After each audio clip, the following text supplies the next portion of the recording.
ụmụnne m ezokwa gbali ihe wu update banyere Jennifer Youth Corper and ndị Agụleche mba Udogachi ndị Soludo security men Soludo nwanne m nwoke nwanne m nwocha ntị gị ọfụma Chineke mo akwa ịmara na sala adị mma nwere n'ala Igbo onwe anyị ọtụtụ ndị mmadụ na-akọ gọọmenti ahịwawu n'ala adịghị mma nwanne m nwoke nwanne m nwaanyị ị mara onye isi ndị Youth Corper onye chiklatawa ndị Youth Corper gwara Jennifer onye nke kọsara ya n'isi lekwe otu shiri dọ ya vavava bịa o aga m iso ndị aga lekwedo ihe egbufuo ma awụ m onye bịara bịa n'ala Anambra ama m ebe akpọghị m eje ama m ebe akpọ ndị ọzọ eje biko bịa nye anyị go ahead order bịa mee ka ị kọwara anyị ma ị mara na ndị ewu ma ị maghị ndị ha wụ bifo anyị soro anyị gaa ọhụrụ Jennifer si ya kpọwara onye isi ndị Youth Corper mgbe the man bịara bịa respond ya ziokuo ha kpọrọ ya wụ after ha gbarali ọtọ kwụchali ya duka dutu ọ nọ na-eche ka onye isi ndị Youth Corper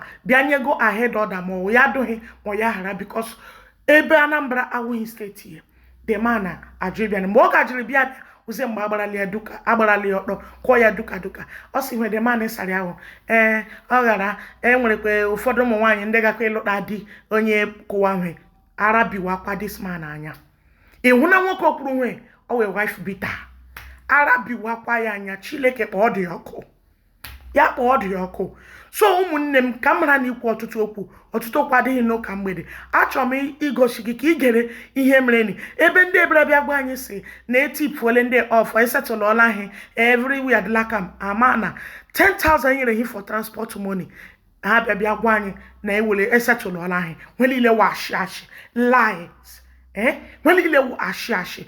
In short, I need him ikwa jiranya gi jiri ntị gị gereve. As you can see. So we started hearing knock on the door, which we thought it was our neighbor's door because it was a 3-story building. Legends. It was not until the knock became persistent and more aggressive. That was when I decided to come out and check who was at the door. But even before I got to the door was kicked in. And on the other side of the door was a masked man, no uniform, no form of identity. He was covering his face and he was with a gun. At first I was afraid because I thought it was an armed robber. It was not until he started ordering us to come out from the room that everybody in the room should come inside. That was when I was like, all of us in this room are coppers.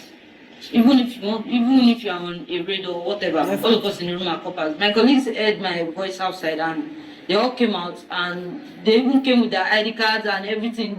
Even these people barged into the house, ignoring the ID card that we were showing them and all that. They barged in. Even when we were showing them our uniforms, our ID cards, everything, they ignored everything totally. Collected our devices, our phones, our laptops that we were charging. They collected everything and forced us downstairs that we must follow them to their office. Even when we kept insisting that even if they want to take us anywhere, that they should call our LGI or our supervisor so that they will know that we are being taken somewhere because we don't know them. They didn't tell us anything that don't know them. They didn't tell us anything that this is what they came to look for in the lodge or anything.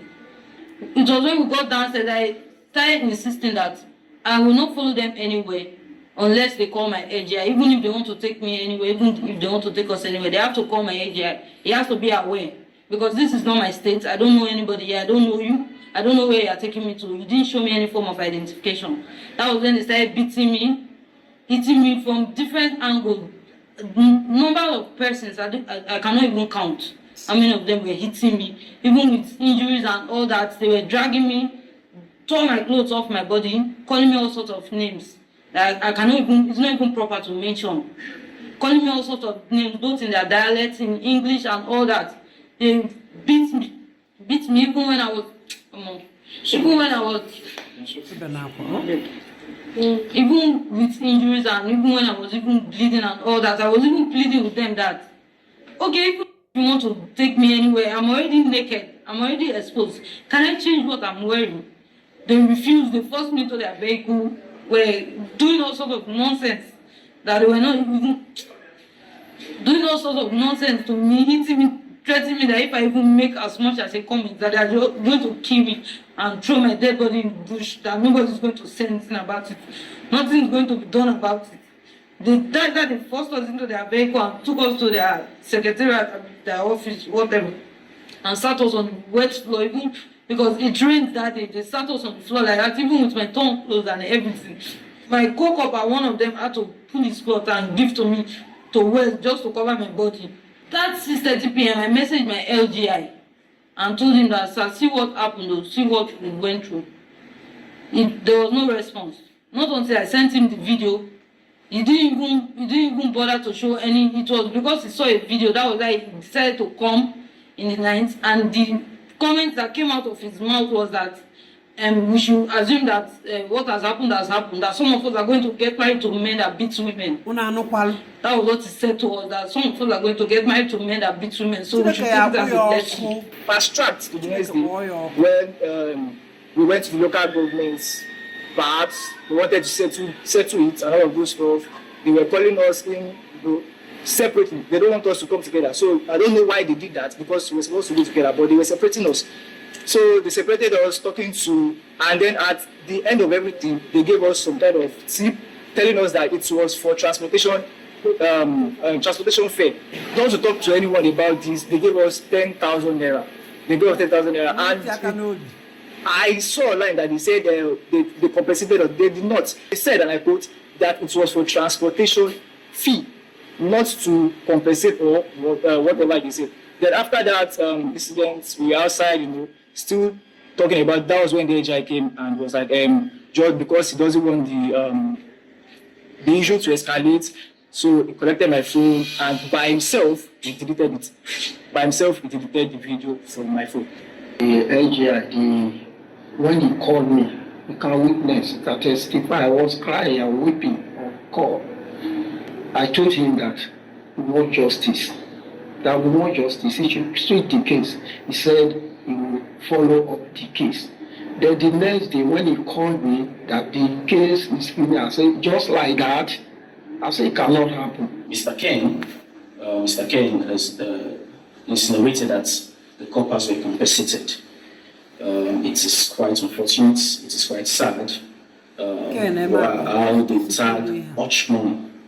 10,000 naira they share to them to say, take for transport, ensure you don't discuss this with anybody, let the matter go, forget about it. Just 2 days ago, they sent NYC coordinator called saying that, why are you going on with the matter? And all of that. Honestly, with the look of things in Nigeria when he made that at all. Anyị wu ndị ji onwe anyị. Anyị ji onwe anyị, anyị be ekwe. O ji mmadụ lala ji onwe. Nwanne m ahụrụ m ihe amasị ka m butere ya ka ọ dịkwa mgbe ọdọ udo.